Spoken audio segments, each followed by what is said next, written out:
Muy buenas tardes, compañeros y profesor. Nuestro grupo, compuesto por Xaviera Pérez, Génesis Rubilar, Daniela Salgado, Kevin Schnettler, Nicolás Sepúlveda y quien les habla, Emay López, presentarán Medicina en los siglos XVII y XVIII. Antes de comenzar, consideramos importante ubicarnos temporalmente para poder comprender mejor por qué ocurrieron estos acontecimientos en estos siglos. Los siglos XVII y XVIII pertenecen a la Edad Moderna, que abarca desde el descubrimiento de América en 1492 al auge de la Revolución Francesa en 1789, un periodo que dura 300 años, caracterizado por muchos cambios. Entre los acontecimientos más destacados ocurridos en esta época tenemos la Revolución Científica, el término de la Guerra de los 30 años, la Ilustración y la Primera Revolución Industrial. Comenzaremos presentando el siglo XVII, que está comprendido entre el año 1600 y el año 1700. Siglo del Barroco. Un periodo histórico, artístico, cultural caracterizado por una gran exuberancia ornamental que se manifestó en el arte, la literatura, la música y la arquitectura, abarcando los siglos XVII y XVIII. Se produjo una crisis económica, demográfica y social, la denominada crisis del siglo XVII. Se trató de una etapa de estancamiento, caracterizada por la disminución de la producción agrícola, hambrunas, pestes, revueltas urbanas y rurales y un aumento en la tasa de mortalidad, por lo que se dice que esta es una época de retroceso en Europa. La mayoría de los conflictos europeos se debieron al intento de los Habsburgo de mantener su hegemonía y el predominio del catolicismo. El más importante de ellos fue la Guerra de los 30 años, la que potencia la aparición de pestes, hambruna y pobreza. La monarquía absoluta fue la forma de gobierno predominante en el continente europeo. Se caracterizó por la concentración de todos los poderes del Estado en manos de un rey o monarca. En Inglaterra hay una monarquía parlamentaria. En este sistema el rey comparte el poder con el parlamento. En Holanda estaba una república parlamentaria. Las sociedades europeas de la época eran estamentales. Esto significa que estaban legalmente divididos en privilegiados y no privilegiados. Entre los privilegiados estaban el rey, los nobles y el clero. Los no privilegiados eran los burgueses, artesanos y campesinos. La burguesía experimentó un vertiginoso ascenso social y económico debido al incremento de ingresos que provenían del comercio y la finanza. Este siglo es un periodo de intenso individualismo intelectual y moral. Orígenes del método científico. En este siglo se rompen las concepciones estáticas de la medicina escolástica y son reemplazadas por ideas nuevas postuladas por Francis Bacon y René Descartes. Bacon establece que el conocimiento debe obtenerse a partir de los hechos, lo que es conocido como el método inductivo. Por otro lado, Descartes sostiene que la obtención del conocimiento es a partir del pensamiento racional, con lo que estableció un método que va de lo universal a lo particular, que es conocido con el método deductivo. El método científico es un conjunto de técnicas utilizadas para investigar, adquirir nuevos conocimientos o corregir e integrar intelectos previos. Consta de 6 pasos basados en la observación sistemática. En primer lugar tenemos la observación, que consiste en la recopilación de información. Es el proceso de búsqueda. En segundo lugar tenemos la identificación del problema. En tercer lugar tenemos la generación de la hipótesis. 4. Tenemos la experimentación, que consiste en el testeo de la hipótesis. Número 5. Análisis de resultados. Y en último lugar tenemos la conclusión. En los pasos 1 y 4 se ven las ideas de Bacon, quien confiaba en la recopilación de datos y la experimentación para establecer las leyes y principios mediante la inducción.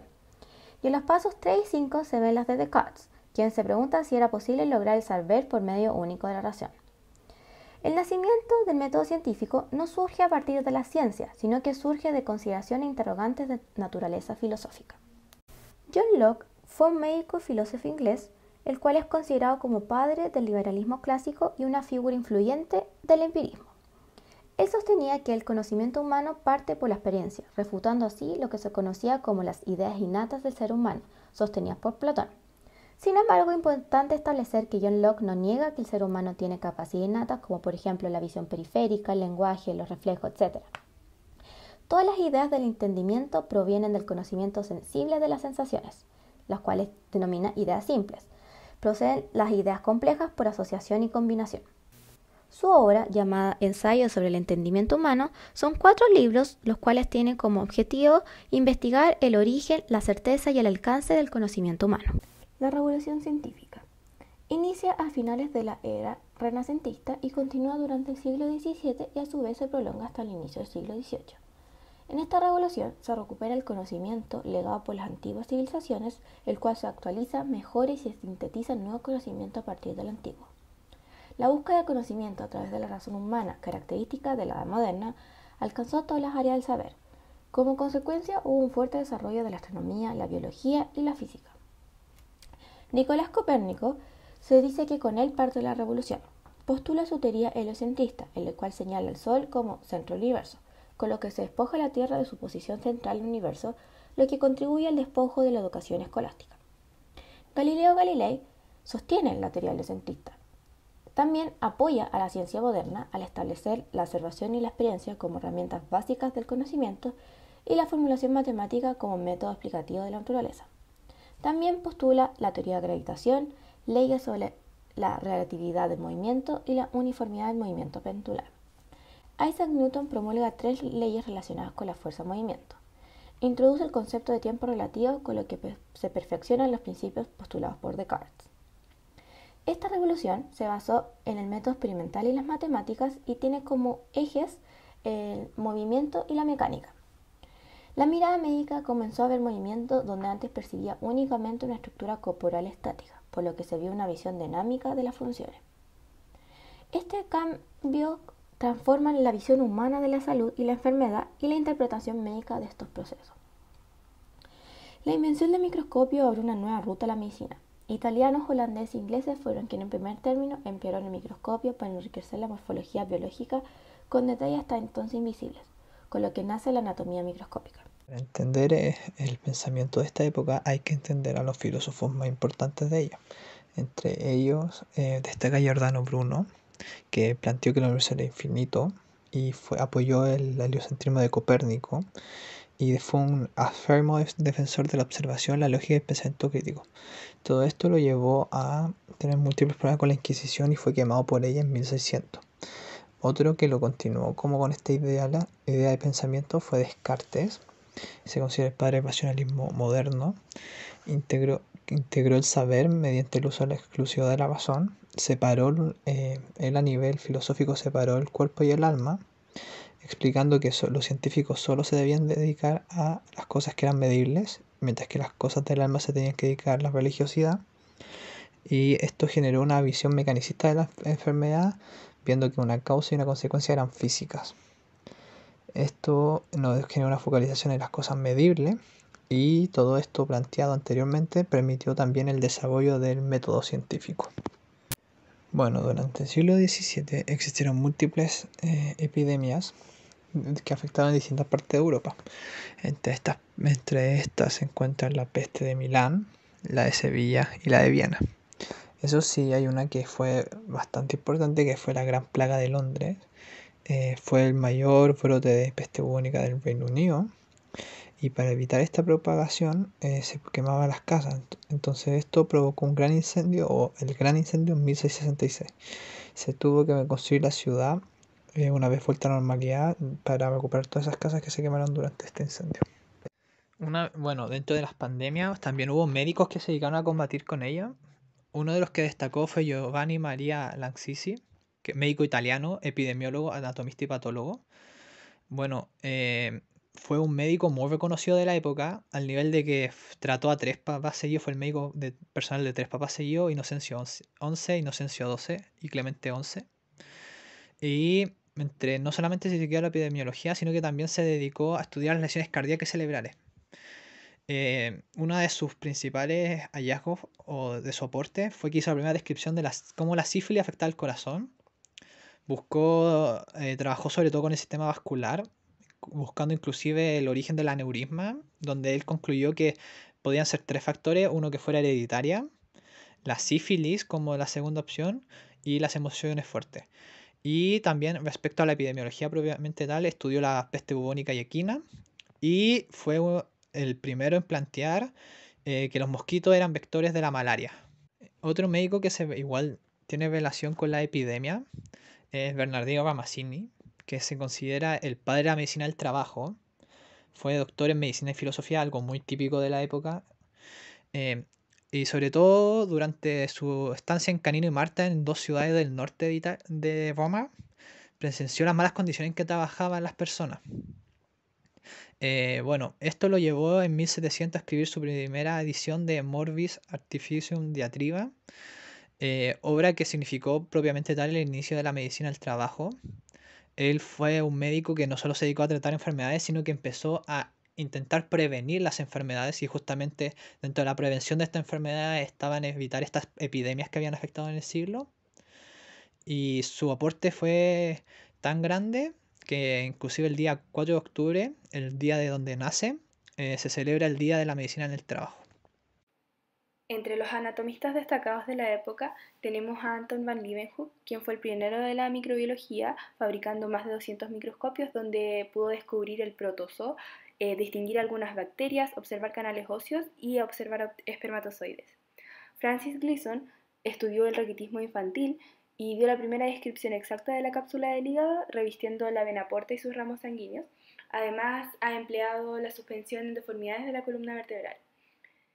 Regner de Graaf fue el primero en estudiar el páncreas y usos del jugo pancreático, además de emplear una fístula biliar artificial para poder recoger la bilis.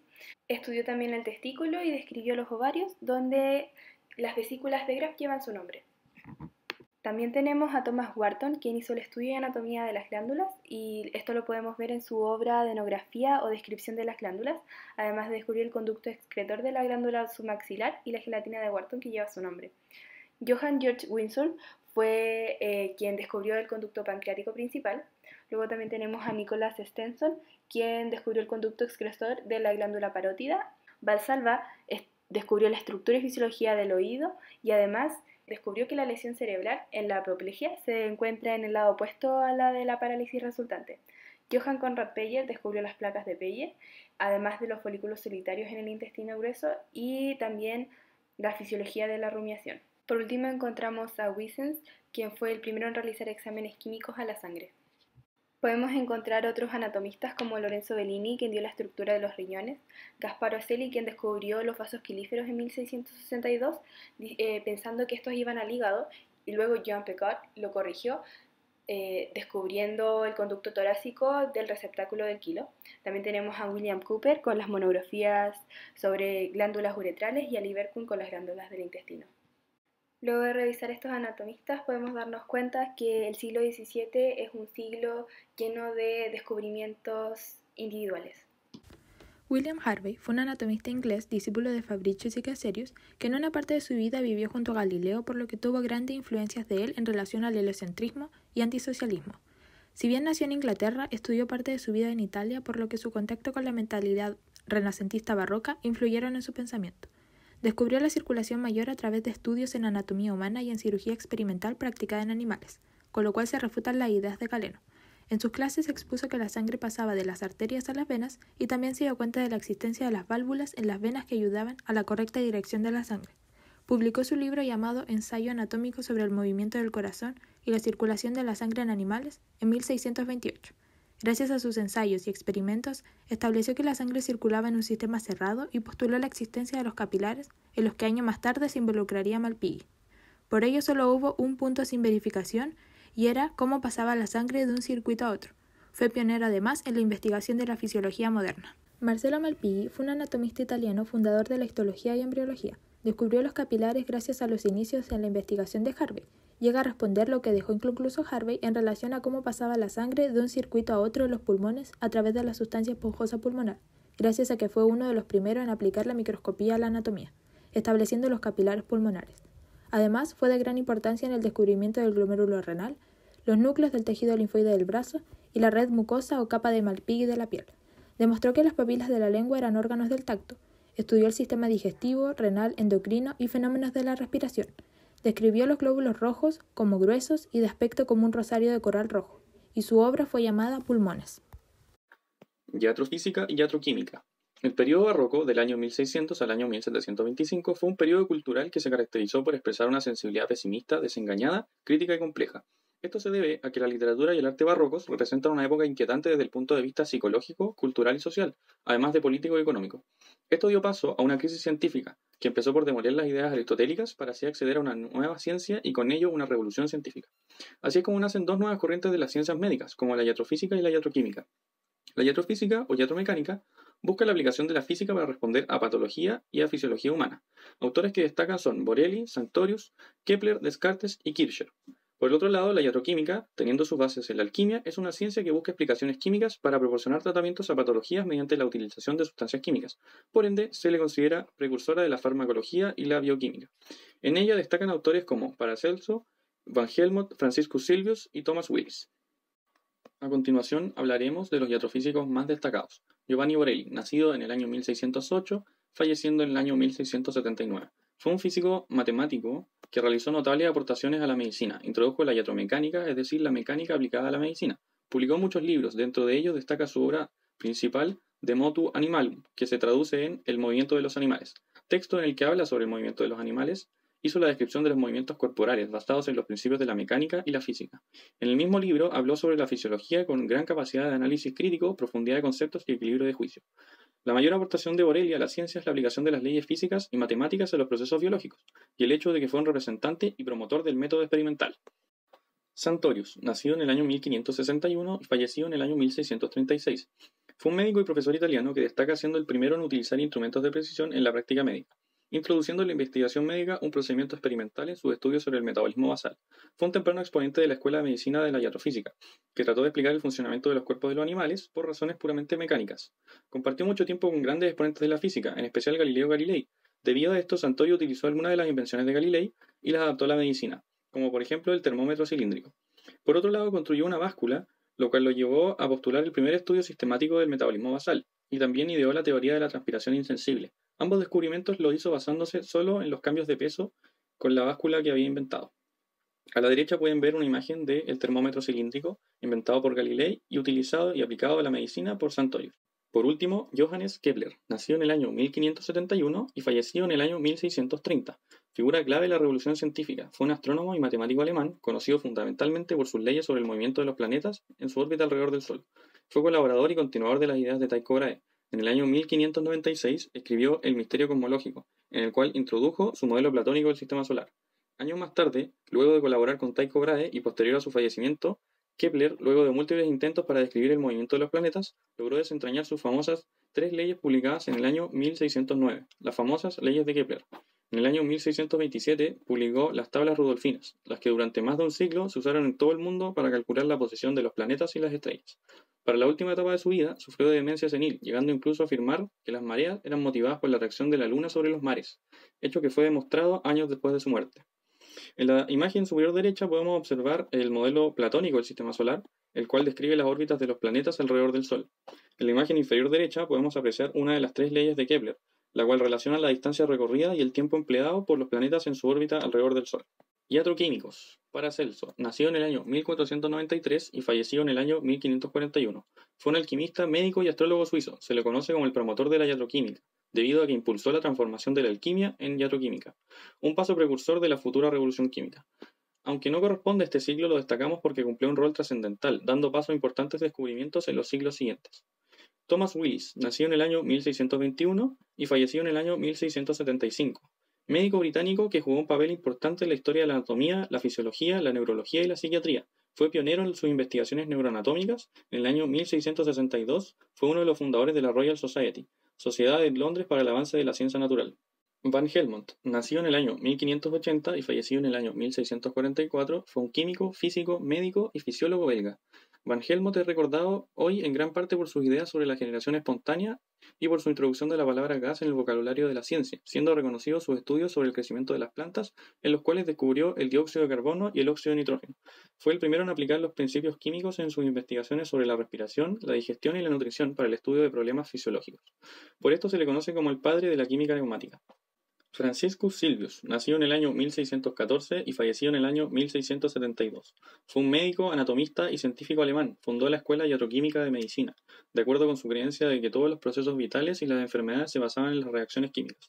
Introdujo el concepto de afinidad química como un modo de comprender los mecanismos electrolíticos del cuerpo humano y contribuyó enormemente al estudio de la digestión de los fluidos orgánicos e investigó la estructura del cerebro humano, descubriendo la cisura cerebral que lleva su nombre, cisura de Silvio. En el ámbito de la clínica destaca Thomas Sydenham, nacido en el año 1624 y fallecido en el año 1689. En los años 1600, los progresos de la anatomía y la fisiología todavía no eran aplicados a la clínica. Debido a esto, había una crisis de conocimiento en el ámbito clínico. Thomas estudió medicina en la Universidad de Oxford y luego de varios años logró ser aprobado por el Royal College of Physicians. Durante su vida se interesó en buscar qué eran realmente las enfermedades. Para ello se centró en la observación clínica, especialmente en observar la sintomatología a lo largo del proceso de enfermedad. De esta forma se acuñó el concepto ontológico de enfermedad como una entidad morbosa, pero que podía ser abstraída de la observación, por ende también podía ser estudiada. Thomas reunió una amplia colección de experiencia clínica en el libro Observaciones médicas sobre la historia y la curación de las enfermedades agudas, publicado en el año 1676. Gracias a su texto se empezaron a definir cuadros clínicos de diferentes enfermedades y también sus cursos naturales respectivos. A la derecha podemos ver una imagen sobre este texto publicado. En cuanto a la medicina en el siglo XVII, podemos ver que tenía un pensamiento cuantificador. Se sustituyó la filosofía centrada en la teología por la reflexión centrada en la ciencia y se desplazó la Iglesia por el poder del Estado. Además, el lenguaje comenzó a ser expresado en términos matemáticos, aspirando a la precisión, y se estableció que la enfermedad era un ente por derecho propio y que cada dolencia tenía un agente específico propio. Por otro lado, el mecanicismo cartesiano se basaba en las matemáticas, en las figuras geométricas y el movimiento, y se veía al mundo y a los seres vivos como una máquina, y esta máquina humana iba a ser independiente del alma, y esta no era necesaria para el movimiento. Se comenzó también a entender la naturaleza de una forma simplista para poder gobernarla y se revocaron las interpretaciones sobrenaturales a los hechos. Además, los médicos se dedicaron a explicar el funcionamiento normal y patológico dentro de estas. Con respecto a los médicos del siglo XVII, podemos ver que la clase médica estaba catalogada en el personal médico y los médicos trapaceros y ficticios. Esto muestra claramente cómo el pensamiento de la época estaba más basado en la lógica y todos los pensamientos que fueran sobrenaturales o que estuvieran basados en lo sobrenatural iban a ser médicos ficticios. Entre el personal médico podemos encontrar el Medicin general o médico general, médico graduado, de cámara, campaña, hospital y peste, entre otros. En los médicos ficticios o trapaceros podemos encontrar viejas adivinadoras, los truhanes, exorcistas, entre otros. Con respecto a la regulación de la medicina, podemos ver que para poder practicar la medicina ahora se debía solicitar una licencia a las facultades de medicina y los médicos extranjeros necesitaban una autorización especial del gobierno. Con esta licencia que se les entregaba, los médicos podían ejercer en toda la región. Se crearon también ordenanzas sanitarias para poder proteger al enfermo de curanderos indoctos y al médico contra competidores desaprensivos, además de los colegios centrales de medicina que se iban a encargar de supervisar la salud pública a través de reglamentos con instrucciones para poder inspeccionar el cuerpo médico y corregir anomalías, prevenir el futuro, y se enumeraron los principios generales de la práctica médica. También existía el Collegium Medicum, en donde todo médico que quisiera ejercer debía pertenecer a este. Tras la Guerra de los 30 años, las universidades creadas contaban con escasos recursos y no eran muy ejemplares, ya que seguían ligadas a las tendencias religiosas. Es por esto que las academias y sociedades investigadoras nacieron y en estas se dieron a conocer grandes descubrimientos. Las primeras academias fueron en Italia, en Roma en 1603 y en Florencia en 1657. Luego en Alemania en 1652, en Schweinfurt, se creó la Sociedad de Médicos Naturalistas, que en 1742 se le denominó Academia Imperial Alemana Leopoldino Carolingia de Investigadores Naturalistas. En 1670 se publicó la revista técnica más antigua, que se conoce como Miscelánea Curiosa Médico-Física, que es la que podemos ver en la imagen de la izquierda. Esta revista cada vez se vio más como un sustitutivo de las conferencias y al mismo tiempo como un informe de los resultados obtenidos por la sociedad. Para continuar, tenemos el siglo XVIII, comprendido entre los años 1701 y 1800. También es llamado siglo de las luces debido al nacimiento del movimiento intelectual conocido como Ilustración. En este siglo, el feudalismo y el vasallaje son cuestionados, por lo que son sustituidos por el capitalismo. Se produjeron varias revoluciones políticas y económicas que modificaron tanto la estructura de la sociedad como la relación entre los estados. La burguesía se opone a la monarquía absoluta, pues empieza a adquirir más poder económico, por lo que aspira a alcanzar el poder político. En 1789 estalló la Revolución Francesa, la cual derrocó la monarquía y cambió las estructuras de poder en Francia. En Inglaterra se produjo la primera revolución industrial. En 1776, las 13 colonias británicas obtuvieron su independencia y se convirtieron en los Estados Unidos de América. Este siglo se caracteriza por la separación grande y rígida entre las clases sociales. La Iglesia controla la clase media y el proletariado, y la Ilustración está presente en la clase dominante. El tránsito de una economía agrícola a una de carácter industrial estimuló el desarrollo de una ciencia cuantitativa y experimental, por lo que interés ahora está en las matemáticas, la química, la física y la electricidad. La ciencia está centrada en la medición del hombre. Ahora el hombre es interpretado de acuerdo a fórmulas matemáticas. En este periodo veían a la Iglesia como principal fuerza que había esclavizado la inteligencia humana en el pasado, pero la mayoría de los pensadores de la Ilustración no renunció del todo a la religión. La Ilustración es un movimiento cultural e intelectual desarrollado en Europa en el siglo XVIII, donde el hombre era iluminado por la razón y quería con esta sacar a la sociedad de las tinieblas de la Edad Media. Se caracterizó por la confianza en la razón, es decir, en la capacidad del hombre para resolver las cuestiones importantes mediante el estudio y el razonamiento. El movimiento ilustrado comenzó a surgir a partir del siglo XVII con los trabajos de René Descartes, que lanzó las bases del racionalismo como la única fuente de conocimiento. Con este método de pensamiento surgió un deseo de reexaminar y cuestionar las ideas y los valores recibidos, de explorar nuevas ideas y direcciones muy diferentes.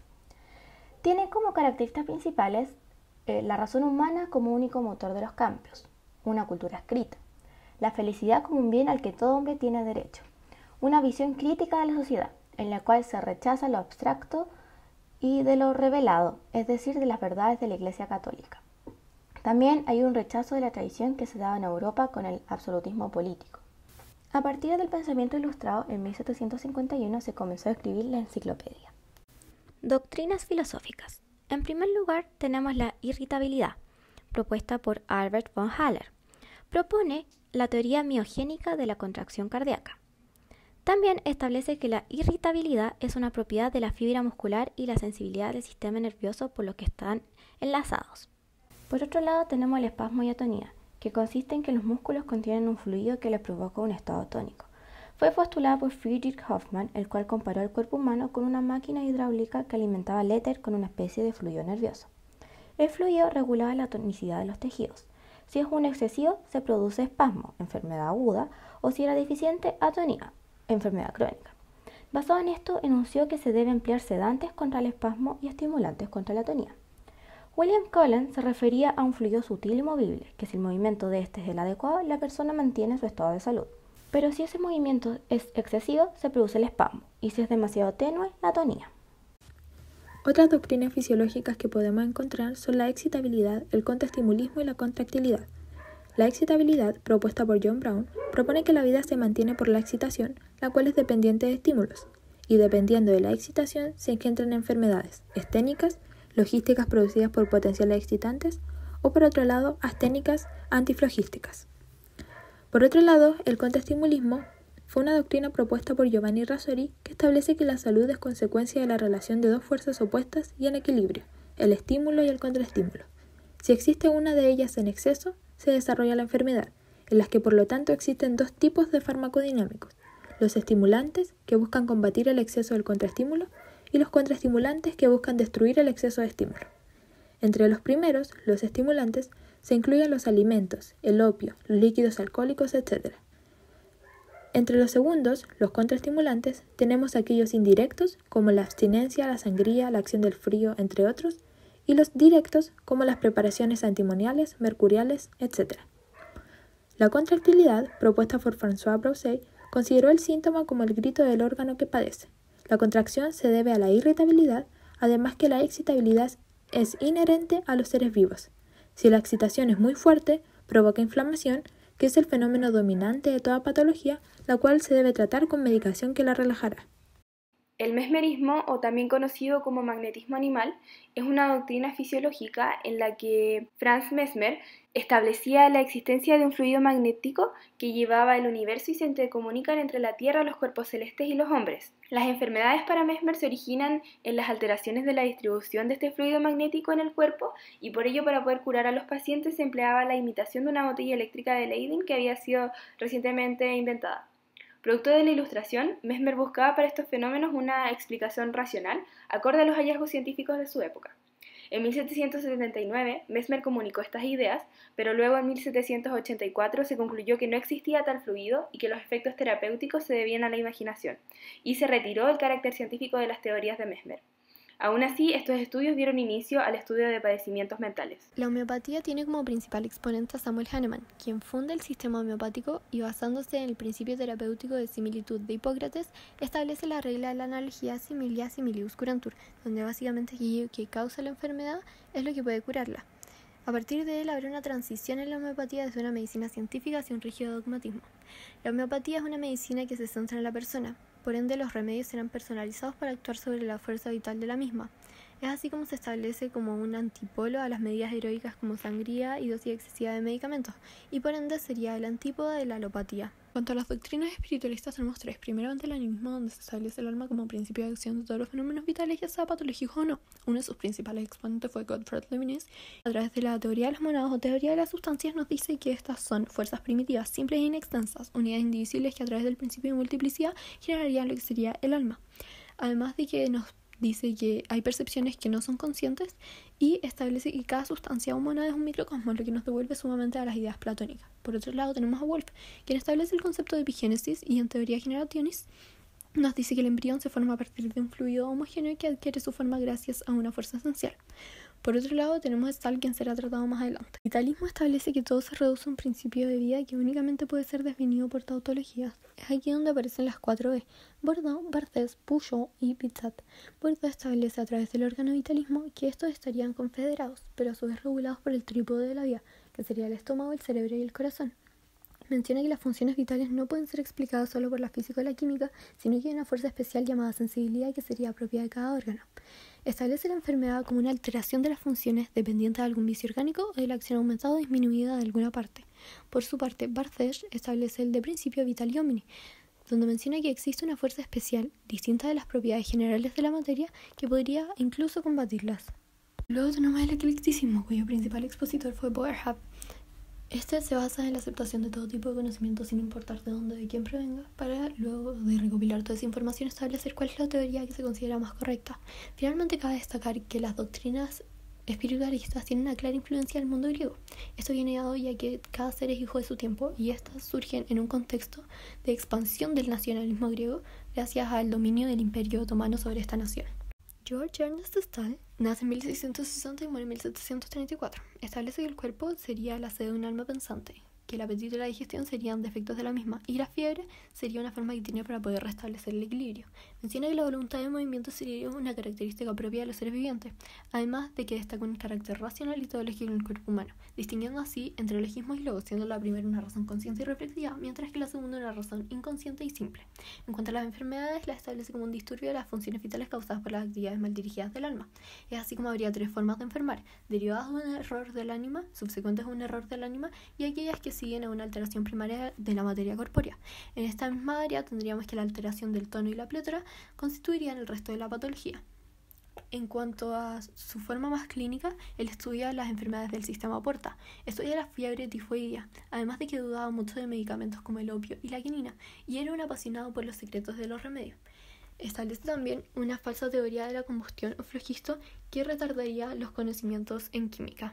Marie-François Javier-Pichet es un médico francés que agrega el concepto de tejidos y estructuras comunes a los órganos. Le atribuye así contractilidad y sensibilidad.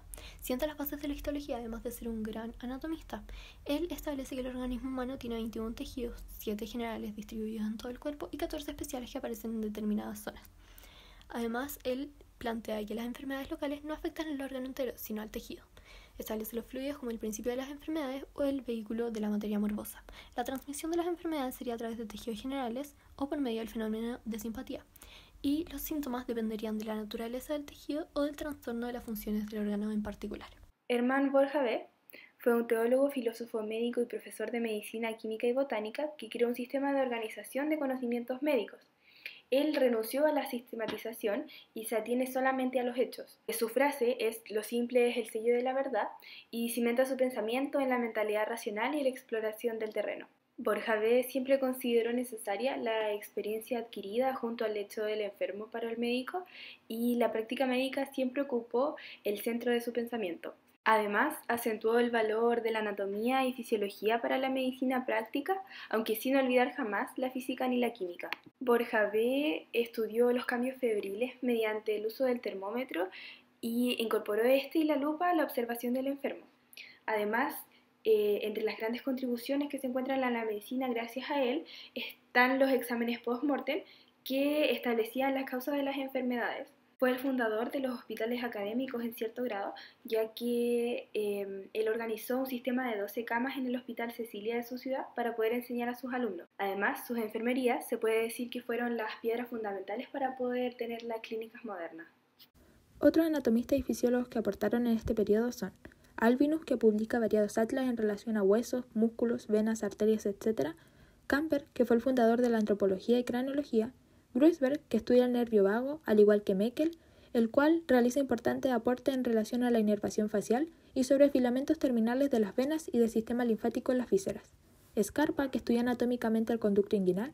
Sommering, que investiga la relación con nervios craneales en embrión, ojo, etc. Y Mascagni, que publica el Atlas de Linfáticos. Giovanni Battista Morgagni fue un médico y anatomista italiano y discípulo de Antonio María Valsalva, quien crea la maniobra del mismo nombre. Formuló los principios de la patología orgánica y relaciona anatomía y patología, por lo que es considerado el fundador de la anatomía patológica, además de relacionar por primera vez los hallazgos en postmortem con los datos clínicos previos de la vida de la persona. Además, menciona que el aspecto postmortem no solo puede ser el resultado final, sino que también puede ser la causa de los síntomas. Dio las primeras descripciones de las gomas del cerebro y la enfermedad de la válvula mitral. Realiza primeros estudios de aneurisma sifilítico, atrofia amarilla aguda del riñón y de la tuberculosis del riñón. Realiza la primera historia clínica de bloqueo de corazón o enfermedad de Stokes-Adams. Describe la hernia de Morgagni, hernia diafragmática del esófago, y su obra más destacada fue Sede y causas de las enfermedades. Lázaro Spallanzani fue un sacerdote y profesor italiano quien aportó en gran medida los conocimientos de generación y regeneración de los seres vivos a partir de sus estudios en médula espinal en lagartos. Afirmó la propiedad disolvente del jugo gástrico, mostrando que puede actuar fuera del organismo y que además puede prevenir o incluso inhibir la putrefacción, y afirmó el poder digestivo de la saliva.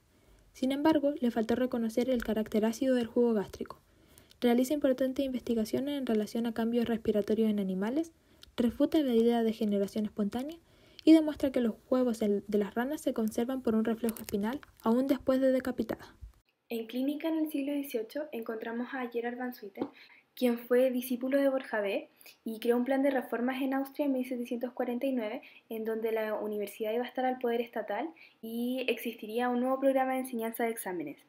Él creó la clínica de Viena, que fue famosa a nivel mundial, y además tiene una obra sobre higiene de las tropas en campaña, entre otras contribuciones. Anton de Jaén era discípulo de van Swieten y él introdujo el termómetro de Fahrenheit para poder determinar sistemáticamente la temperatura del cuerpo humano. Él descubrió que la temperatura podía ascender en muchas enfermedades después de la muerte, que la temperatura también de los miembros paralizados es más baja que la de los sanos y que el pulso y la temperatura no mantienen una relación constante entre sí. Gracias a ellos, a van Swieten y de Jaén, Viena poseyó una de las instituciones más prestigiosas para la formación médica de la época. William Heberden hizo la primera descripción de la angina de pecho en 1768 y además su obra Commentari II fue la última obra médica importante escrita en latín. Además, él describió los nódulos de las articulaciones interfalángicas distales de los dedos de las manos y la artrosis erosiva.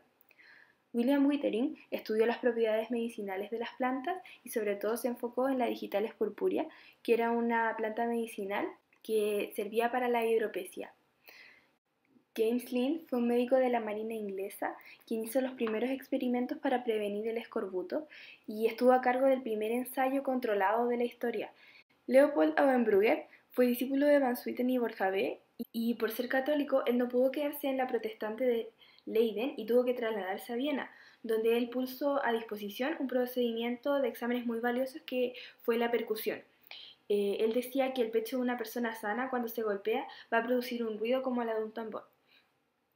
Él recopiló experiencias de personas vivas y también hizo experimentos en cadáveres, inyectándoles líquido en sus pulmones y registrando el sonido que estos hacían.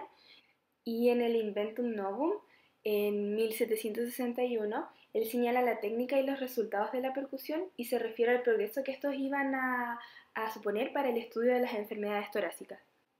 Paul Gottlieb Wellhoff describió la púrpura hemorrágica, además de descubrir un caso de púrpura trombocitopénica idiopática en 1573.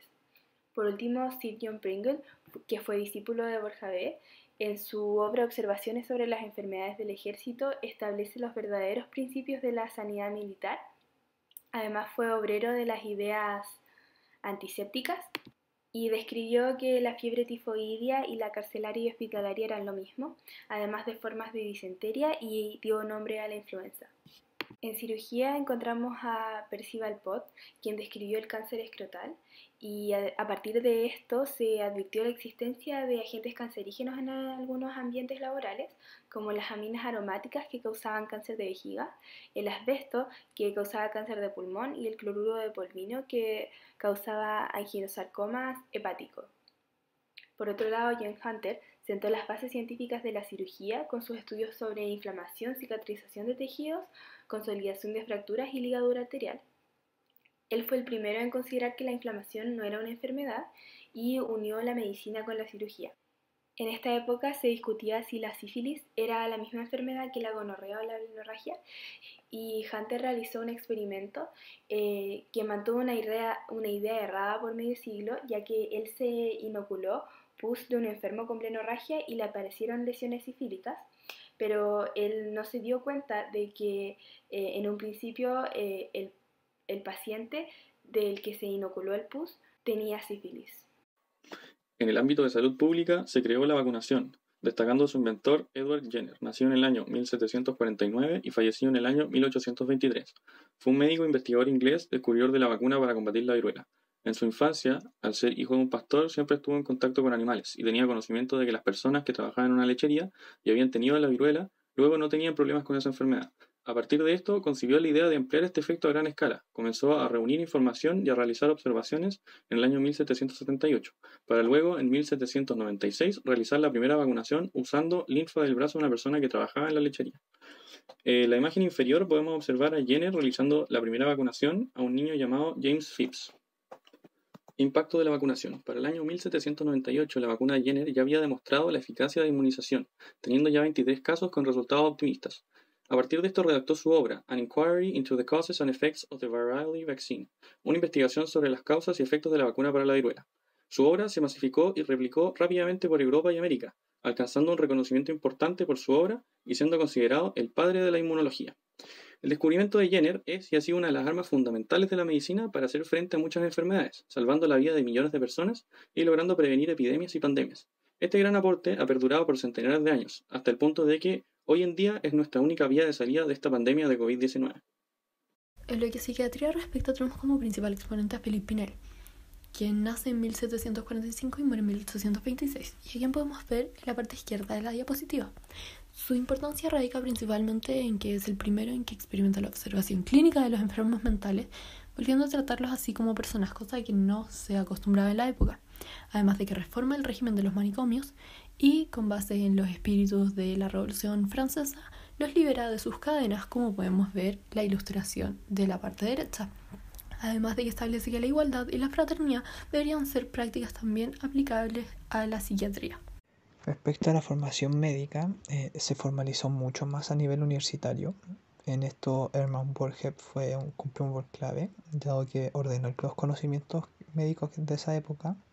Primó el materialismo, pensando que solamente había que enfocarse en los factores físicos de las enfermedades. Hay que destacar la primera escuela de medicina en las colonias americanas, que fue la Universidad de Pensilvania, y la formación del periódico en Norteamérica también, el Medical Repository en Nueva York. Siguió ganando prestigio en los colegios y la academia, y aquí permitió el perfeccionamiento profesional no solamente de medicina, sino también de otras ciencias.